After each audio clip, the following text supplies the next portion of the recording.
A inteligência sistêmica, ela traz uma possibilidade da gente se recolocar. E isso também acontece na relação de ajuda, porque desde muito cedo nós fomos ensinados a ajudar as pessoas a qualquer custo. Nós estamos inseridos numa cultura em que a igreja, né, as religiões, elas fazem com que a gente tenha uma atitude de estar sempre ajudando, de inconscientemente acharmos que a gente tem que estar disponível para ajudar a qualquer custo, mesmo que isso às vezes nos custe um sacrifício.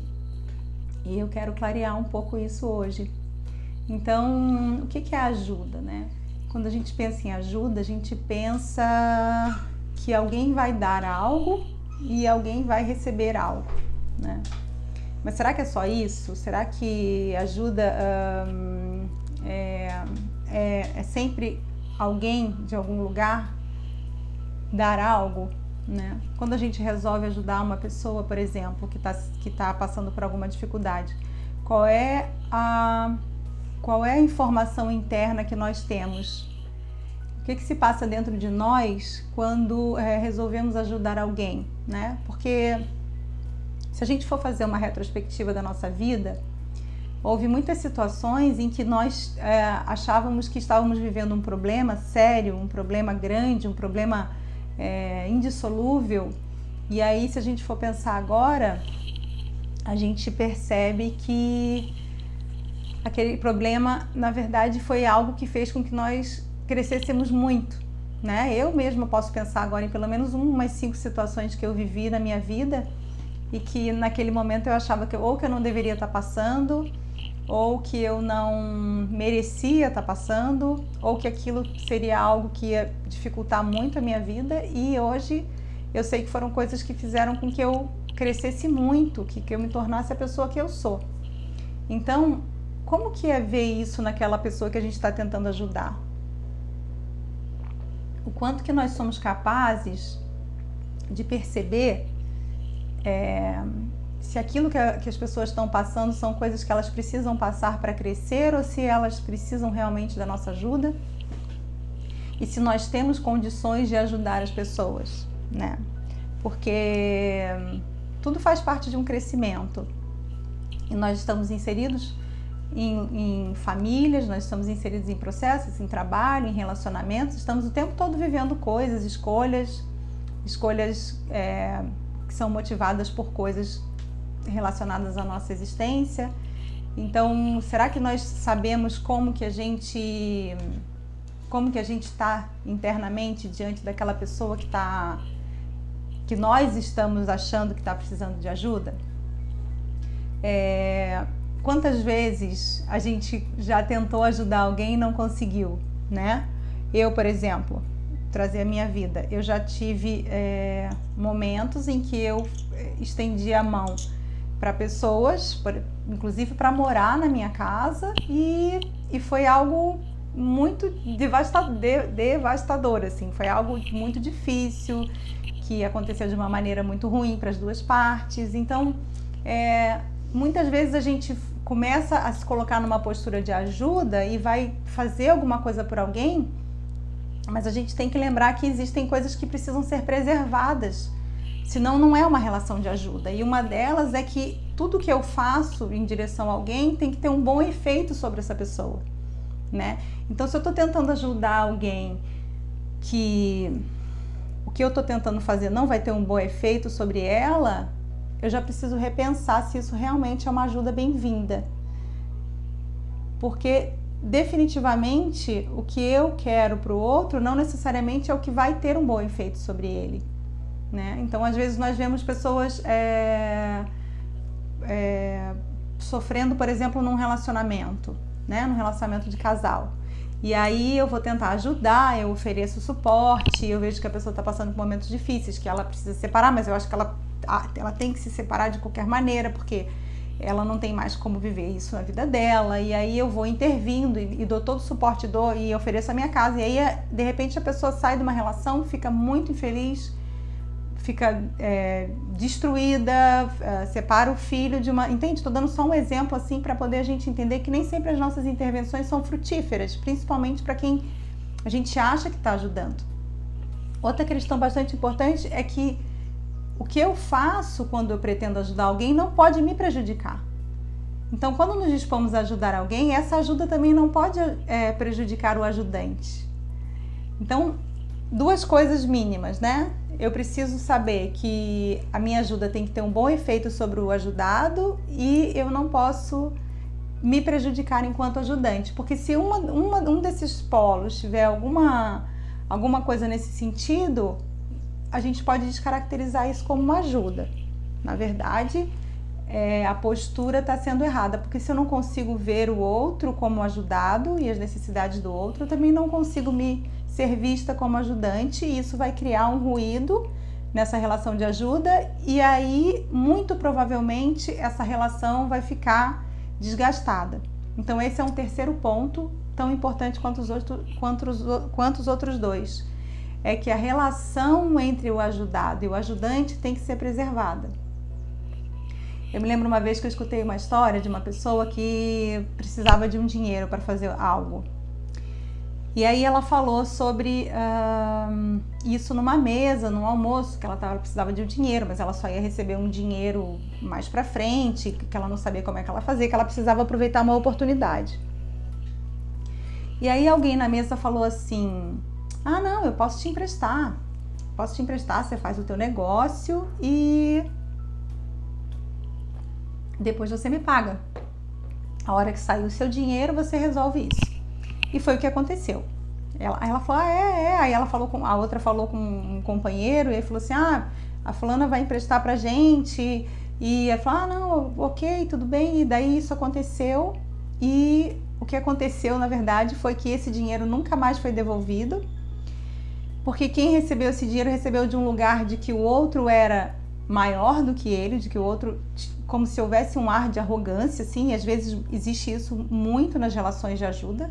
Porque quando eu ajudo alguém e eu não estou numa postura certa, eu estou numa postura de arrogância, de que tenho mais, de que posso mais, de que sei mais do que o outro. E aí criou um baita de um ruído nessa relação e essas pessoas não se falam mais. É óbvio que dentro dessa história tem muito mais detalhes.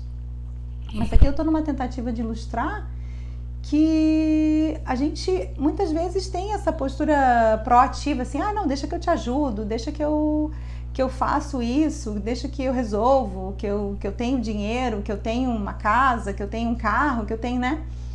Mas com que postura que nós estamos fazendo isso? Como nós estamos fazendo isso? Porque o que acontece na prática é que nós impomos a ajuda que a gente pretende que o outro receba. Então, muitas vezes uma pessoa liga para mim, por exemplo, entra em contato por telefone comigo ou com uma pessoa que cuida do agendamento dos atendimentos e fala que quer marcar uma constelação para o marido, por exemplo, ou para o filho, ou para a mãe. Isso é uma ajuda imposta, né? Porque se alguém precisa fazer uma constelação, essa pessoa tem que ir até o constelador, ele tem que escolher o constelador, ele tem que conhecer as questões dele, ele tem que fazer esse contato, né, para poder obter algum benefício. Então nós estamos cercados desse tipo de jeito de agir das pessoas que vão impondo e vão fazendo com que alguém reflita. Por exemplo, eu acho que alguém precisa de algo. E aí eu começo a puxar uma conversa e falar e fazer perguntas para poder ver se essa pessoa chega na mesma conclusão que eu. E eu não permito que o outro consiga se dar conta dos rodeios que ele está fazendo na própria vida, dos rodeios que ele está fazendo nos seus processos, de quais são as dificuldades que ele está vivendo, porque quando uma pessoa está dentro de um problema também, ela não enxerga as coisas como quem está de fora. A gente está cansado de saber isso. Mas o que define então o momento da ajuda? Como eu sei que eu vou conseguir ajudar? Como eu sei como que eu vou ser eficiente para ajudar alguém? Como eu sei que eu não vou estar invadindo, que eu não vou estar sendo abusivo, por exemplo, que eu não estou numa postura de arrogância com alguém, né? O momento que define essa ajuda, que precisa acontecer para a gente chegar à conclusão, e às vezes ainda pode ser precipitada, mas para a gente chegar à conclusão que o outro precisa de ajuda. Definitivamente não é o que eu tô vendo, ou o que eu tô achando, ou o que eu tô acreditando. Tem algo que precisa acontecer para a gente poder se disponibilizar para o outro. E esse algo é que o outro tenha desistido completamente de tentar. Então, quando eu tô na frente de alguém e que eu percebo que essa pessoa precisa de ajuda, antes de eu fazer qualquer coisa, eu preciso perceber que essa pessoa já desistiu de todas as suas tentativas, que essa pessoa já desistiu já deixou de investir todos os seus recursos, já acredita verdadeiramente que não tem mais como continuar tentando o que vem fazendo até agora.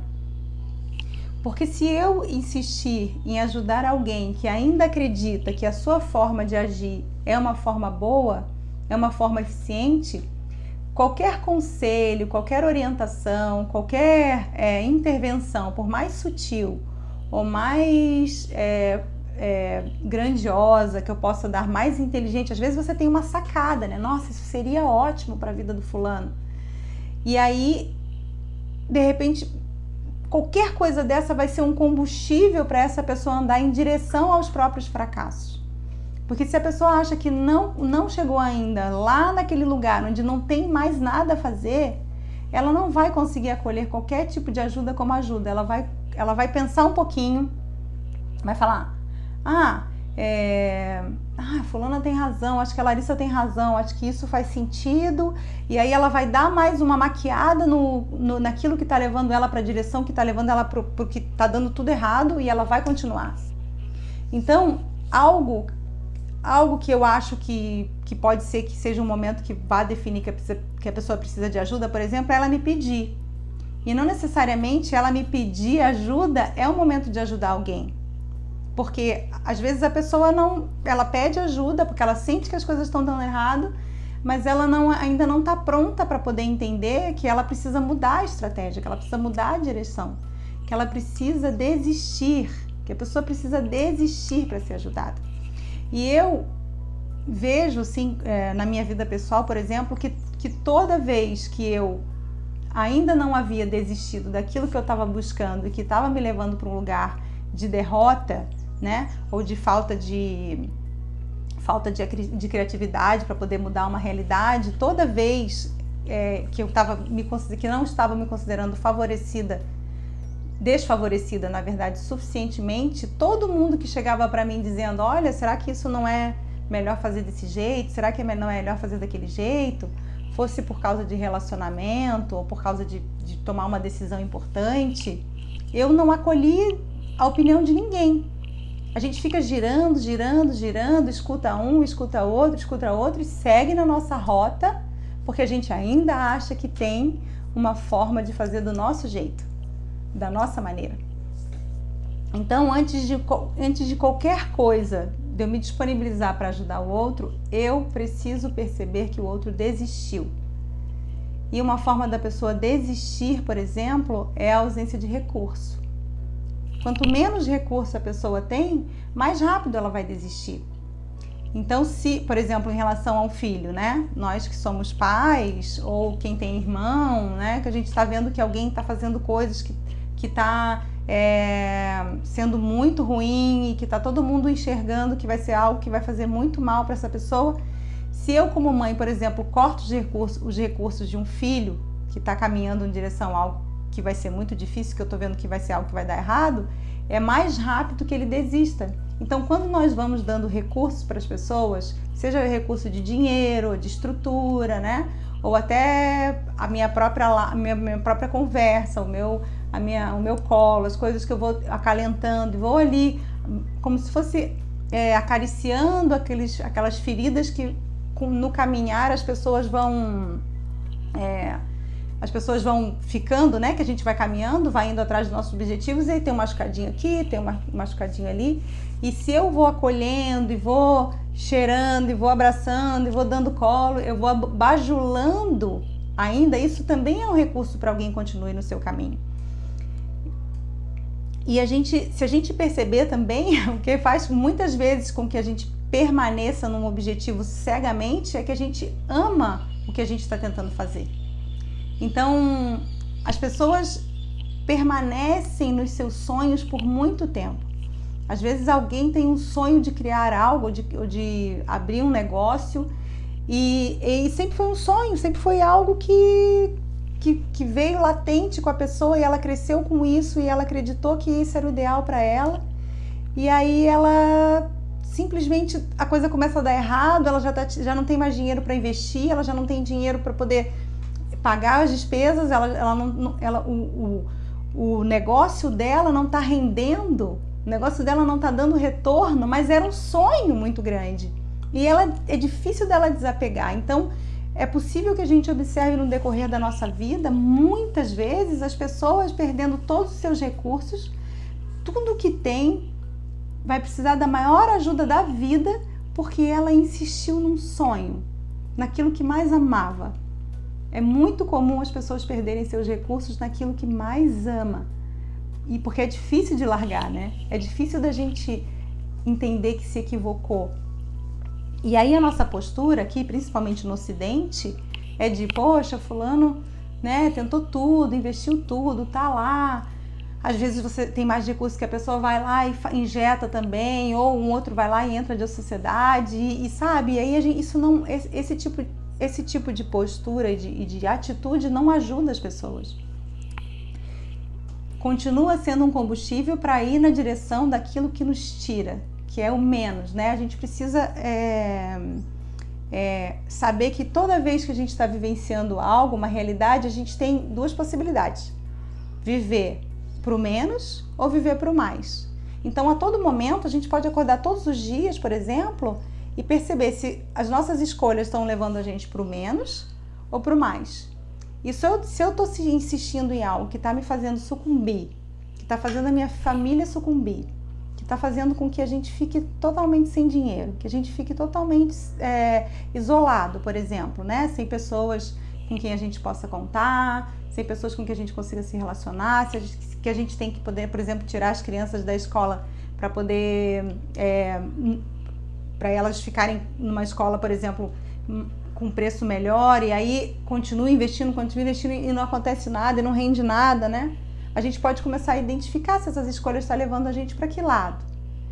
Porque quando a gente está amparado, quando a gente está munido daquele propósito, daquela coisa que a gente tem a lucidez de que é algo que a gente vai para o mais, a gente vai recebendo sinais. Todo tempo a gente recebe sinais, mas a gente tem que estar aberto para isso. E a pessoa que ajuda também. Porque às vezes a gente cria uma identidade com a pessoa que está sofrendo, sabe? Uma vez eu vi um caso de uma juíza que julgou o caso de uma separação. E essa mulher, essa juíza, ela tinha recém se separado. E ela tinha vivido uma história muito difícil na sua própria separação. E ela era uma juíza que cuidava desses casos, assim. E todos os casos que ela foi fazendo, julgando das separações depois que ela passou pela separação, privilegiavam as mulheres de uma forma assim incompreensível, né? E eu sou uma pessoa tenho muita clareza sobre isso, sou uma pessoa que acho que as coisas têm que ser muito justas, mas ela beneficiava as mulheres de uma forma completamente distorcida, completamente equivocada, no sentido de que, gente, era tanto recurso, sabe? Que não tinha sentido aquilo. Mas, claramente, parecia que ela estava, na verdade, tentando curar a sua própria dor. Então, muitas vezes nós resolvemos ajudar alguém porque a gente está, na verdade, tentando compensar algo que é nosso. E aí isso não é ajuda, porque se eu prejudico também alguém de uma maneira cega, de uma maneira desonesta, eu também não estou conseguindo ajudar aquela pessoa que eu acho que eu deveria ajudar, ou que eu posso, na situação que eu estou, eu ajudo. Então nós criamos uma identidade vivida com aquele problema do outro que está perto de mim. Então eu posso, de repente, ter tido uma infância muito escassa e entrar numa causa de que eu tenho que ajudar a qualquer custo crianças que vivem na escassez e me sacrificar e não ter vida, e não conseguir construir uma família, e não conseguir ter um relacionamento conjugal, e não conseguir equilibrar a minha existência, porque aquilo virou meu propósito. Nós não estamos aqui para sacrificarmos as nossas vidas em benefício de ninguém. Nós só podemos ajudar alguém se nós estamos completamente conscientes daquilo que cada um tem que dedicar para si. E claro que nós temos pessoas que nós temos, na verdade, que a gente pode chamar de avatar, assim, são pessoas que ajudam e que estão sempre dispostos, mas essas pessoas, elas ajudam com postura. É o como que elas fazem, como que ela resolve se dedicar para outras pessoas, como que ela resolve, de que lugar que ela resolve. Isso é algo muito importante a se pensar, porque quando eu resolvo ajudar alguém e eu olho para esse alguém, eu tenho que saber da força dessa pessoa. Eu tenho que saber que essa pessoa tem condições de lidar com a sua vida e que inclusive ela tem força para lidar com tudo que ela está passando. Porque pessoas, por exemplo, que passam por coisas muito difíceis, elas têm a oportunidade de viver uma filosofia de vida que a gente jamais sonhou, que a gente jamais saberá o que é. É um crescimento absurdo. Então, é muito importante que quando a gente resolve ajudar alguém, a gente resolva fazer isso de um lugar de neutralidade, porque só assim vai ser possível a gente contribuir com o processo das pessoas, contribuir com a caminhada das pessoas. Porque se eu não tô neutra, eu não vejo a pessoa, eu só vejo a minha dor. Eu só vejo o que eu acho que é bom para ela. Eu só tento fazer um curativo naquela ferida que na verdade dói em mim. E aí eu não enxergo o outro.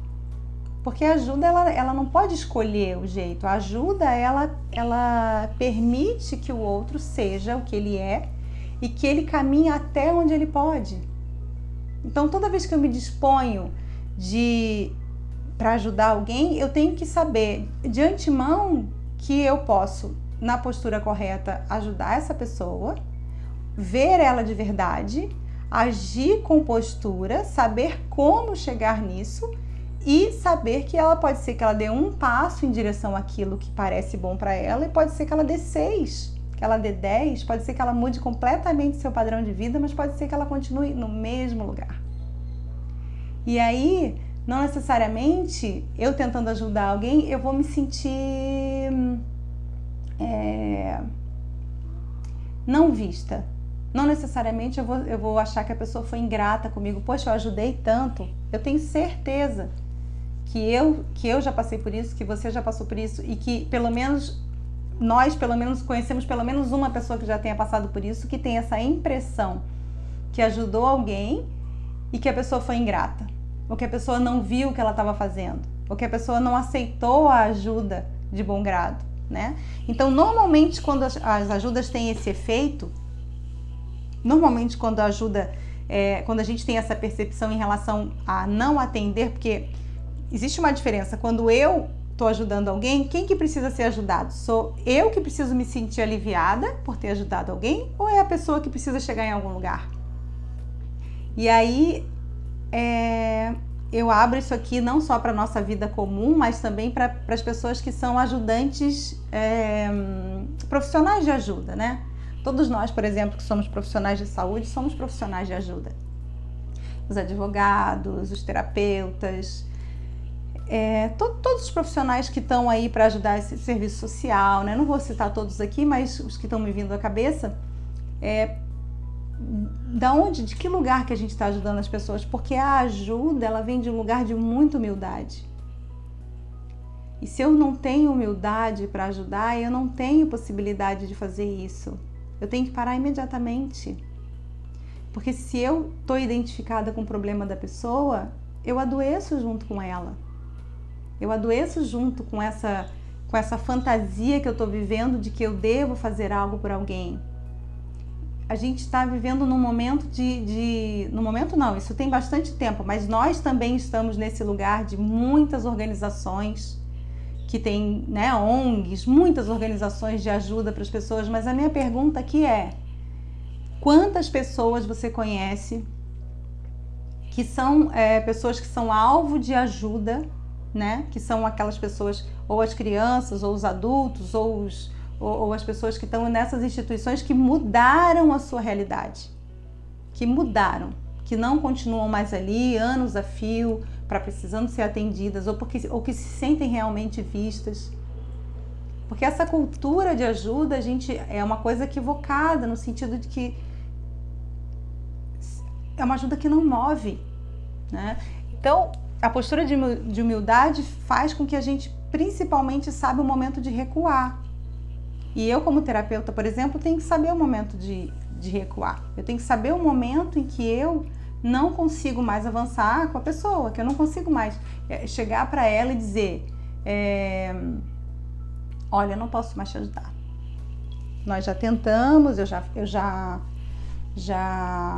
nós já conversamos, eu já te atendi algumas vezes, e o que aconteceu? Nós não estamos avançando. Então, eu não tenho mais como favorecer a sua caminhada, porque não pode ser o contrário. Não sou eu que tenho que ser favorecida. Então, eu não posso receber, por exemplo, dinheiro de alguém que eu não estou conseguindo ajudar. Eu não posso continuar com isso. Eu tenho que ter muito discernimento para poder ter honestidade suficiente para falar isso com a pessoa. Isso é de um lugar de humildade, não de um lugar de eu sou super poderosa, eu não quero nem saber, eu vou até onde essa pessoa tiver que ir junto comigo. Eu não posso fazer isso, né? Porque tem outras coisas que estão em jogo. Inclusive a história de uma das leis sistêmicas, que é o pertencimento. Então, deixa eu ler aqui o que a Day escreveu. Às vezes a pessoa que recebe ajuda a todo momento, além de não conseguir superar a sua situação, fica com a percepção de que a ajuda é obrigação das outras pessoas. Exatamente. Eu mesma conheço, junto com você, pessoas assim. E é isso mesmo. Tem pessoas que são tomadores, sabe? Que na verdade o que elas estão tentando é tomar do pai e da mãe. Então elas estão sempre com esse saco vazio, sabe? Sempre numa posição de uma atitude de vítima, sempre numa atitude de que não recebeu o suficiente, e aí tá sempre esperando que o grupo volte-se para ela. Mas eu preciso conseguir identificar isso, porque essa ajuda não é ajuda. Ela pode ser qualquer coisa, mas não é ajuda, porque é uma ajuda paralisante, né? Quando a gente faz algo por alguém, isso paralisa, vai sempre paralisar. Mas como eu estava falando em relação a pertencimento, por exemplo, quando eu sei que, por exemplo, uma pessoa, né? Ontem eu fiz uma postagem sobre quando eu me conheço bem, eu sei se eu estou ajudando o outro pelo outro ou se eu estou, na verdade, fazendo isso olhando para mim. Então, quando eu sei, por exemplo, que tem uma pessoa, né? Que vem de uma família, uma família que tem uma condição escassa, né? E aí tem alguém que tem, todos nós, por exemplo, que viemos de uma família desprivilegiada, a gente tem, todos os membros da família têm chances não iguais, mas semelhantes para poder sair desse lugar de escassez, de pobreza, porque o pertencimento é uma lei sistêmica que mostra pra gente que a gente faz de tudo para se manter no grupo. Então a gente continua pobre para se manter num grupo de uma família que é pobre. A gente até adoece para poder se manter numa família, né? E numa família que eu digo uma família sistêmica, de que é doente. Então existe essa lei que é o pertencimento e que atua sobre nós, que é a partir de uma consciência que a gente já falei em outros vídeos, e eu vou abordar isso mais para frente também de uma maneira mais clara, que lá no início, quando eu comecei com o Instagram, eu falei do pertencimento, mas eu vou falar de novo sobre isso, porque o pertencimento é quando algo faz sentido para um grupo e a gente tenta se manter, porque o pertencimento ele nasce antes de nós, ele é lá do nosso cérebro reptiliano, e aí ele atua na nossa vida para que a gente se mantenha nesse nosso grupo. Então, muitas vezes eu estou lidando com alguém que está completamente voltado para se manter naquele grupo que está vivendo aquela dificuldade. Então, tem toda uma família de pessoas que não conseguem ter sucesso nos relacionamentos, aí a gente está tentando ajudar alguém que às vezes está completamente emaranhado com as gerações anteriores e não consegue sair desse lugar. Porque ele não consegue, inclusive, ser feliz. Ele não consegue se dar o direito de ser feliz. E isso é tudo inconsciente. Ele não consegue se dar o direito de ser feliz, sendo que todas as gerações anteriores, ou quase todas, ou algumas das gerações anteriores da dele, não conseguiram. Então, sair do lugar de pertencimento, sair desse lugar de não fazer a mesma coisa, desobedecer o sistema para melhorar ele, é algo que exige coragem, exige conhecimento.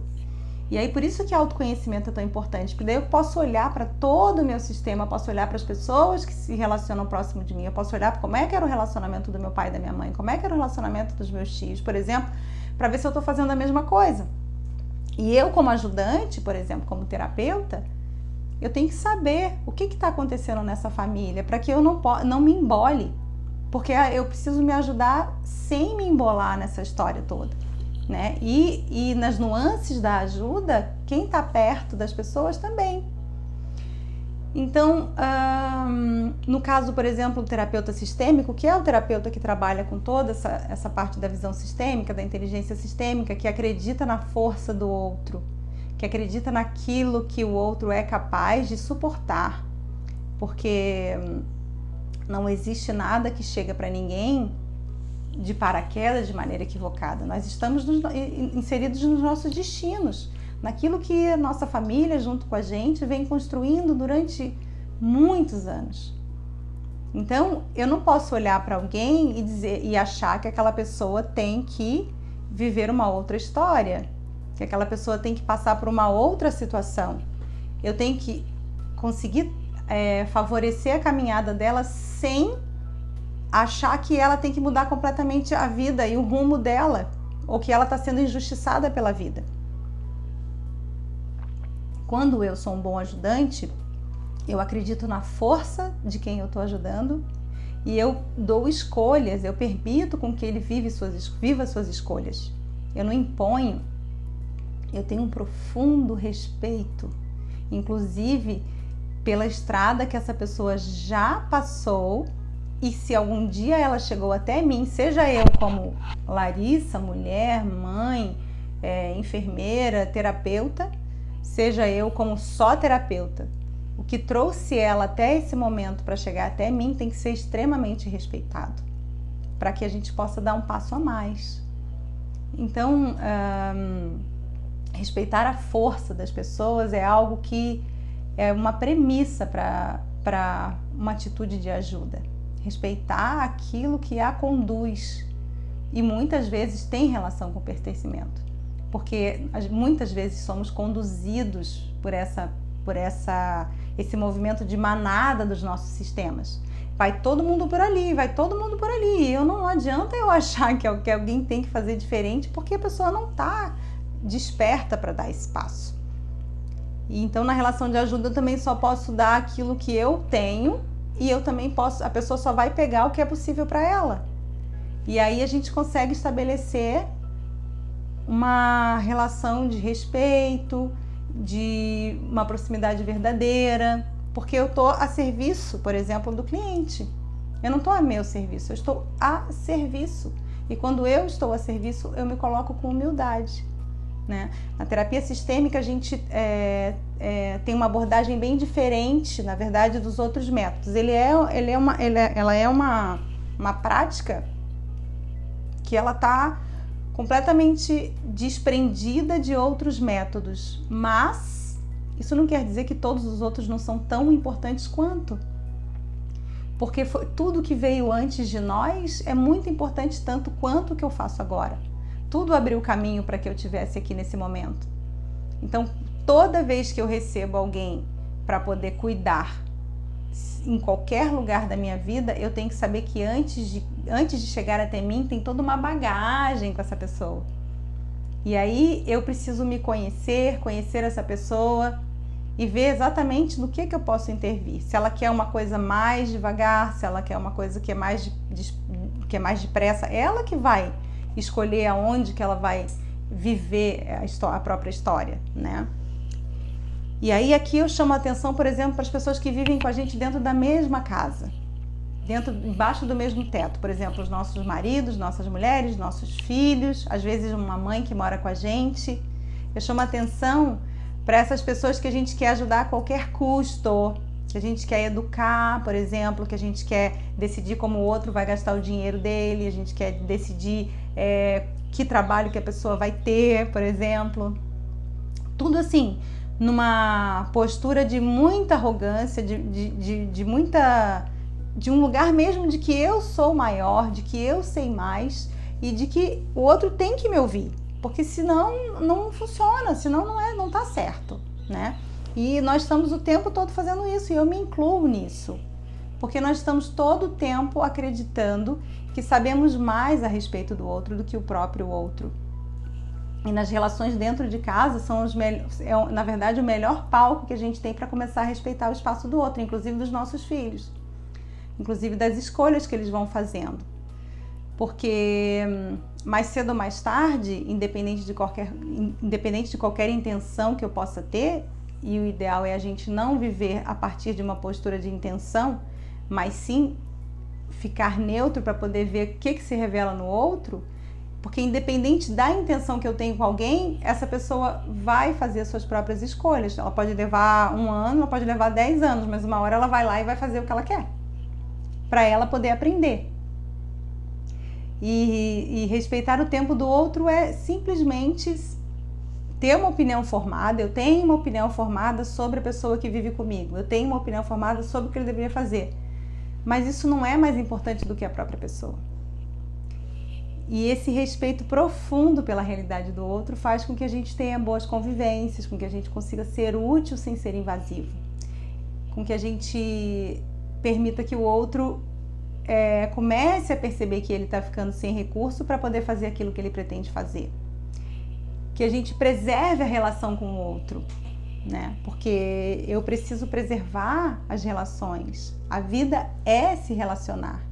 É muito mais fácil ser monge dentro do mosteiro. Muito mais. Mas eu passo 15 anos dentro do mosteiro e eu vou sair de lá como eu entrei. Eu vou estar meditando muito mais calma, mas na hora que eu vim aqui para o fervo, aqui embaixo, no meio do povão, eu vou ter as minhas reações, eu vou ter que aprender tudo de novo. Então a vida é relacionar-se e relacionar a partir desse lugar de que o outro pode fazer as escolhas dele. De que o outro também comete equívocos e que ele vai lidar com as suas consequências. Eu não tiro a dor de ninguém. Eu me coloco disponível para poder ele usar algo que eu posso ter ou não, porque eu não tenho certeza, mas talvez eu tenha algo que pode auxiliar a caminhada das pessoas. Mas definitivamente quem vai definir esse momento vai ser o outro pedir, né? Porque a demanda vem do ajudado e vai vir daquele lugar de que ela desistiu de fazer tudo o que podia para poder conseguir sair do buraco que tá. Dizem que no fundo do poço tem mola, né? Eu não sei porque eu não cheguei ainda no fundo do poço, mas eu já vi muitas pessoas chegarem e lá embaixo simplesmente perceberem que não havia mais como caminhar sozinho e estender a mão e receber a ajuda de um lugar de humildade também, um lugar de que acabaram as chances, né? Então, nem sempre a gente sabe o que é bom para o outro. A maioria das vezes a gente não sabe, mas sempre a gente pode cuidar dessa relação. Sempre nós podemos, com humildade, não nos sentirmos demandados pelas queixas do outro. Às vezes são só queixas. Às vezes as pessoas só querem ser ouvidas. Às vezes as pessoas só querem pertencer àquele grupo de pessoas que precisam de ajuda, né? Existe um grupo de pessoas que tem necessidade de mostrar que precisam de ajuda.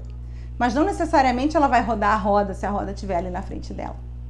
Então, aprender a se colocar perto dessas pessoas e ficar no seu lugar e conseguir sustentar a possibilidade de não intervir sem verdadeiramente demandada para fazer um bom como, né? Com postura, eu dou a força do outro, eu entrego a vida do outro, eu entrego o destino do outro. Eu não sinto pena, eu não sou desenfreadamente ajudadora. Assim a gente consegue atender mais as nossas demandas da vida, das pessoas que estamos perto, das pessoas com quem a gente convive. Deixa eu ver, no caso de pessoas que usam drogas, que precisam de ajuda, mas não querem ser ajudados. Então, estamos cheios de pessoas que estão em centros de reabilitação e que saem dos centros de reabilitação e voltam a usar drogas. Muitos problemas com o uso de substâncias entorpecentes, com o uso de substâncias psicotrópicas, com o uso de drogas, né? São pessoas que têm problemas muito ligados às suas famílias de origem, por exemplo, né? Espaços que não foram preenchidos muitas vezes e dificilmente uma ajuda que eu aqui embaixo vou querer dar vai favorecer essa pessoa. Então eu sei que é difícil sustentarmos olhar para uma pessoa que aparentemente precisa muito de ajuda, precisa muito da nossa intervenção, mas que sem que ela queira ou que ela acredite que chegou no fundo do poço, não é possível intervir. Vai ser algo que vai desgastar uma relação, que vai te afastar muito provavelmente dessa pessoa, porque é uma ajuda imposta e não vai ajudar a pessoa, não vai fazer com que ela largue esse hábito, não vai fazer com que ela se sinta preenchida por algo que ela não tem, porque simplesmente você entendeu que ela tem que parar de usar essas substâncias, né? As pessoas que usam substâncias como droga, elas vivem num mundo, na verdade, que não é esse. Elas estão se tirando de uma realidade porque para elas não é possível enxergar algo como é. Então, se a gente tivesse um centro de reabilitação sistêmico, seria legal, porque daí, né, a gente poderia trabalhar coisas assim que estão relacionadas, na verdade, com as verdadeiras causas da busca por essas substâncias, né? Mas isso é um outro assunto, porque hoje eu vi uma expressão muito interessante, achei engraçada, mas achei ótima, assim, que ela falou de um Serasa transgeracional sistêmico. Então, muitas vezes nós nos enfiamos em enrascadas na vida atual, eu agora, no meu momento, e as pessoas em seus momentos, elas vivem enrascadas porque tem histórias pregressas que estão nos prendendo a isso. Então, como que eu vou fazer para intervir na vida de alguém se eu não faço a menor ideia do que se passa para poder trazer? E talvez eu faça, mas dificilmente quando eu vou impor, por exemplo, um tratamento de reabilitação para uma pessoa dessa, ela vai conseguir receber com alguma... na verdade, dificilmente ela vai ter uma receptividade, a não ser que a gente vá lá pontualmente naquele lugar que fez com que essa chave da necessidade virasse. Hoje eu e meu marido falamos muito deste assunto, a Deise falando pra gente. E as pessoas que ajudam as outras e fazem isso seu propósito de vida. Então, exatamente, quando eu estou numa postura de ajudar as pessoas até onde elas podem ser ajudadas, né? Porque tem pessoas, por exemplo, que vivem nas ruas e pessoas que vão e ajudam esses moradores de rua. Tem pessoas que organizam instituições para poder ajudar essas pessoas. Mas nós temos a nossa vida como uma fatia de pizza, né? Como uma pizza. E cada fatia de pizza representa um aspecto da nossa vida, por exemplo, de relacionamento, de trabalho, né, profissional, familiar, na nossa saúde. Então, se a gente consegue se dedicar a esse propósito, conectado com aquilo que o outro pode receber, conectado com aquilo que é possível para o outro receber como ajuda, e não sacrificar as outras fatias da nossa vida, a gente pode continuar nesse propósito. O ponto é o quanto que eu me sinto não vencido por aquilo que o outro não pode pegar. Porque muitas vezes eu estou fazendo e eu não consigo nem enxergar aquele que está recebendo. Porque não tem problema você ter um propósito de vida, trabalhar com pessoas que usam substâncias ou que usam álcool, não tem problema. Mas com qual postura que eu estou fazendo isso? Eu acho que a partir do meu trabalho eles vão deixar isso? Ou a minha proposta é só que eles consigam, por exemplo, ter alguma qualidade de vida ainda com esse uso? Ou que eles consigam ter acesso a outros tipos de informação e de terapias, por exemplo, e buscar outros recursos para que essa pessoa possa engrandecer a sua percepção em relação às coisas. Então são coisas muito específicas, entende? Para as pessoas trabalharem. O ponto é, eu nunca posso sacrificar a minha vida para poder ajudar ninguém. E eu também, no final dessa ajuda, não posso estar distante dessa pessoa. Essa relação tem que se manter, né? E primeiro de tudo, essa pessoa tem que ser beneficiada, mas beneficiada verdadeiramente. Você sente que a pessoa foi beneficiada, não porque ela agora tem roupa para vestir ou porque agora ela tem o que comer, mas um benefício que preenche a alma, que nos traz realmente uma alegria interna, sabe? De algo que atende. Então, quando eu resolvo ajudar pessoas menos favorecidas, eu ajudo de um lugar de igualdade e eu percebo a todo tempo se isso está fazendo um bom efeito, se isso está trazendo um bom efeito.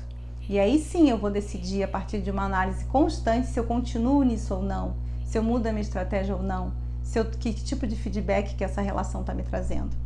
E assim eu posso saber se eu estou num propósito certo. É uma autoavaliação o tempo todo. Isso é muito legal. Eu, por exemplo, aqui trago temas e trabalho com isso no meu dia a dia. Mas eu vou sempre observando se aquele assunto que eu estou trazendo, se aquele tema que eu estou abordando, se aquilo que eu acho que é importante para as pessoas receberem como uma ferramenta, um recurso para suas próprias vidas vai estar fazendo algum efeito. Se não, eu tenho que mudar a minha pauta. Não porque isso não vai ser interessante para eu obter clientes ou nada disso. É porque o meu propósito é com que isso chegue para alguém que possa ser uma sementinha que entre no coração e faça alguma diferença. Mas se esse não é o momento das pessoas que vêm da minha audiência, eu tenho que repensar a minha estratégia. Porque o meu propósito é estar caminhando com as pessoas. E isso que vai fazer com que aqui dentro do meu coração as coisas se preencham a partir do que as pessoas podem receber de mim. E vai ser sempre assim. Então, assim, é também no nosso trabalho, né? Às vezes tem um colega, por exemplo, no nosso trabalho que tem uma dificuldade maior e a pessoa não está afim de receber a tua orientação. E às vezes vai ter alguém que você acha que é super fechado e de repente ela se abre como uma mágica e fala para você, nossa, me ajuda, eu preciso, eu quero, super interessada e demonstra toda uma vitalidade, toda uma energia, né? A gente consegue identificar no outro se a nossa ajuda está sendo... se está beneficiando o outro de verdade, além daquilo que só os olhos podem ver, mas a partir de uma compreensão da alma, a partir de uma compreensão de que aquela existência, aquele ser está se movendo na vida de uma outra forma, mesmo que ele se mantenha, né? Porque pensa bem, a gente quando pensa em ajudar alguém que é usuário de droga, a gente pensa em tirar as drogas. Essa é a nossa solução, mas isso está um pouco na superfície, não que isso não seja uma coisa muito boa para a pessoa. Mas muitas vezes não é o que a pessoa possa sustentar, não é uma coisa que ela possa levar para frente. Mas isso não quer dizer que você não possa ajudar ela de outras maneiras, né? Se ela quiser ser ajudada, porque é ela que vai definir isso, certo? Então acho que por hoje falei bastante coisa. Agradeço muito, estou só repassando aqui para ver se tem mais alguma coisa falando sobre ajuda. Eu faço muito isso, estou sempre querendo ajudar e às vezes acabo atrapalhando, ou simplesmente não sou ouvida.